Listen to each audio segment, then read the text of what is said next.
Hi and welcome to Silver Goose Farm Stories.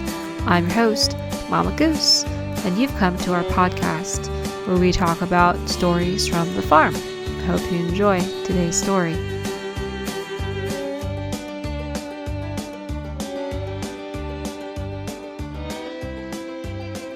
Okay, so welcome to the inaugural episode of whatever it is. Whatever it is. We'll still sort it out. Maria, why don't you just go ahead and introduce yourself? Hi, I am Maria Silva. I sometimes call myself Mama Goose on our blog, but I am one of two farmers working here at Silver Goose Family Farm. Great. And who do we have just in the background here? This is my noisy toddler, Iosefia, who likes to push things around. Yes. And touch things. She's a guest here as well. Yes. So let's back up to a couple of things. Uh-huh. First, I didn't even introduce myself. I'm Jamie. I'm your brother-in-law. Hi, Jamie. Yes. Hank is my oldest brother, your husband. Okay. Maria, a.k.a. Mama Goose. Yes.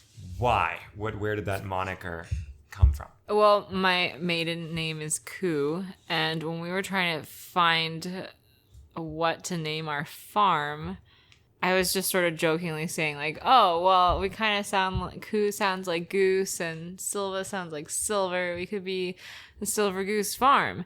And everyone thought like, no, that's way too cheesy. And it didn't quite make sense because we don't have geese. And we didn't have any animals actually. So the name sort of Did not at the time. No, I don't have any animals. Yeah. So I kind of put it off and we were still brainstorming names, but, I tend to stay up late because I have a little bit of insomnia, and one night I was just up working, and then there was this random tapping noise coming from our front door, and I looked out the window, and there was a giant goose. Like, how would you describe the shade of this goose? it was it was white, but I was like, that's close to silver. It was in the moonlight, one could, say it was a silver goose. And I just sort of like, well, that's the sign, obviously, because there to tell me it was a good name. And then it kind of stuck. Yes. Now, this is not this podcast that we're starting, this is not the only component of the Silver Goose Family Farms media empire. What else? What else do you have? We have a website with a little farm blog where I kind of share our stories of whatever misadventures we have here on the farm, and also an Instagram where we post pictures of whatever projects we're working on currently. We'll put a link to that in the show notes. Thank you. I'm sure. Jamie's also my social media manager, so Yes. any complaints about the social media go to him. Yes, and there are so many. Just put them directly in the comments. Describe the farm. So you say these are Silver Goose Family Farms. Yes. We've met the family a little bit. Yes. Now tell us about the farm. We live on what used to be a turkey farm. So our property used to be doubled, like with our neighboring property used to be one giant farm. And they had literally 1 million turkeys. 500,000 on this property and 500,000 on the other. And like all one. Yeah. So it was quite a large property it's 30 acres. A very nice elderly couple had kept it as their retirement home, but then subsequently moved away, and we got it. And so now we moved on to 30 acres that had nothing on it, essentially. So it's not like when you came out here, you were like, oh, we know, like, we're going to start a farm. No, right? no. What were you thinking and how? What was I thinking? It all depends on the tone, doesn't it? What were you thinking? Right, so this was not an obvious step for you or Hank, really. Yes. Tell us how it came to be and where it is now, farm-wise. Well, so we moved out here because, not to be in the country, but to actually be closer to my parents and to Hank's family, who are at the part of the monastery. And so that was the initial reason. And I had all plans to just be like in the suburbs in the country, Yes. if that makes sense. What do you mean? Actually, Like- suburbs in the country. Like not having these grand ideas of having a garden and animals. Like we were just going to live like you would in suburbia, but just have more land, more yard, I Yes. guess. Yeah, space for kids more than Right. for animals. Yeah. So that was basically where we started with, because I have a black thumb. I kill everything, and Is that what that is? That's Yeah. sinister. that's it's just like everything. The opposite of green thumb. Yes, Wow. is a black thumb. Uh-huh. I kill everything. I'm not successful at gardening, and I was very intimidated by the thought of having to keep more living things alive. So I didn't want other animals. The children were daunting enough. What did it start with, animal-wise? Well, we got dogs and cats, which are sort of like standard house pets. And then I got guinea fowl because we have a large property and we have a lot of problems with like ticks and bugs and things, and also rattlesnakes because it's sort of a desert climate in the summertime. And your family has experience with guinea hens, and they were recommended to me to keep those pests away. They eat so many bugs. And what, rattlesnakes? Yes, if you have a flock of them, they will circle the rattlesnakes and peck them to death. I haven't seen that happen, but I also haven't seen many rattlesnakes. So Sure. It must be working. right, hopefully.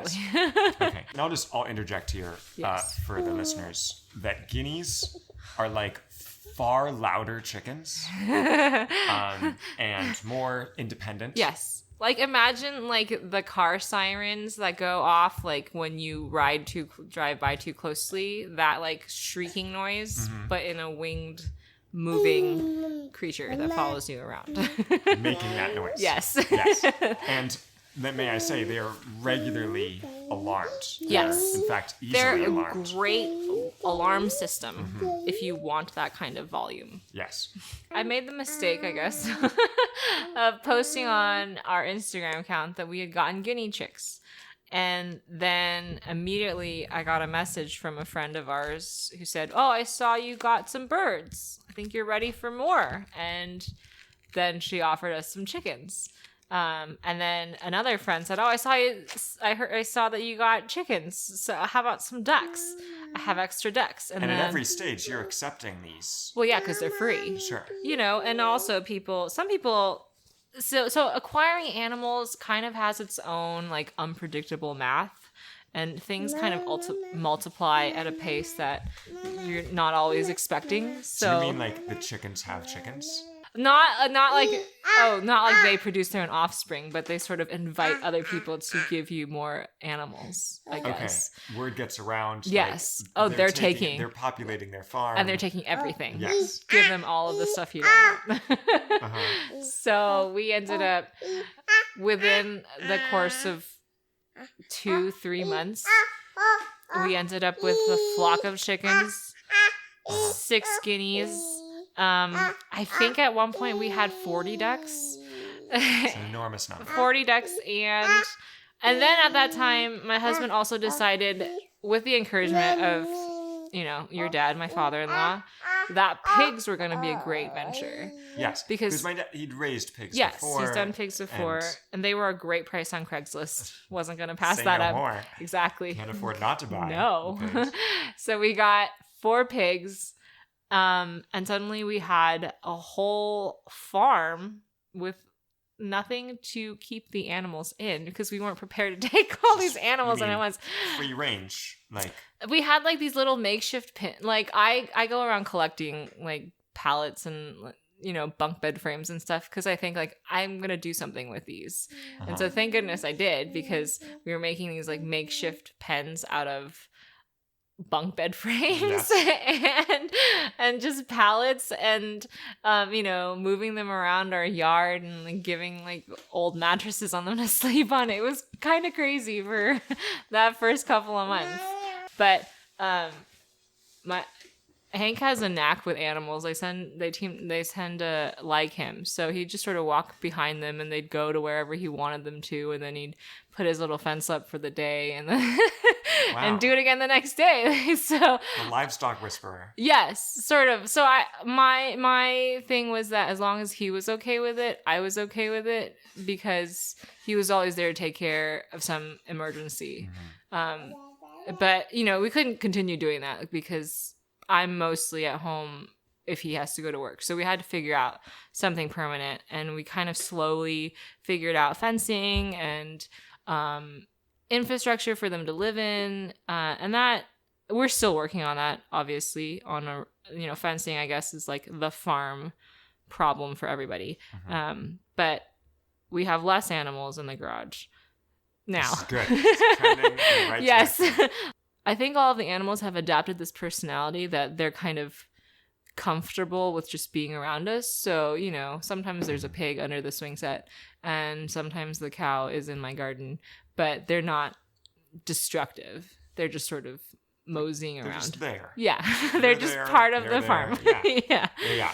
Let's close with a couple of simple questions. Why this show?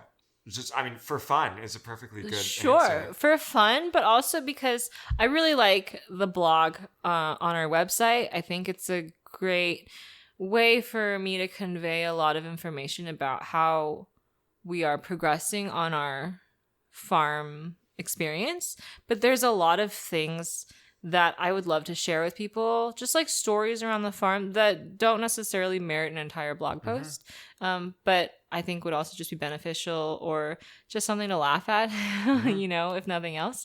And so a podcast is kind of like the easiest way to convey like short little stories, and also be informative and yeah. What sorts of people, what sorts of audiences do you think would enjoy this show? No, that's a good question.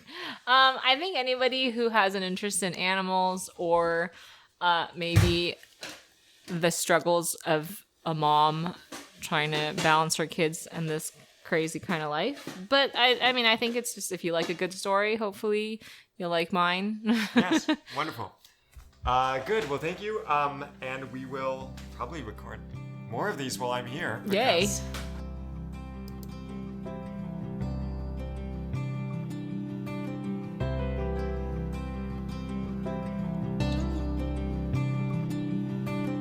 You can learn more about us by visiting our website at silvergoosefamilyfarm.com. Thank you so much, and we hope to see you soon.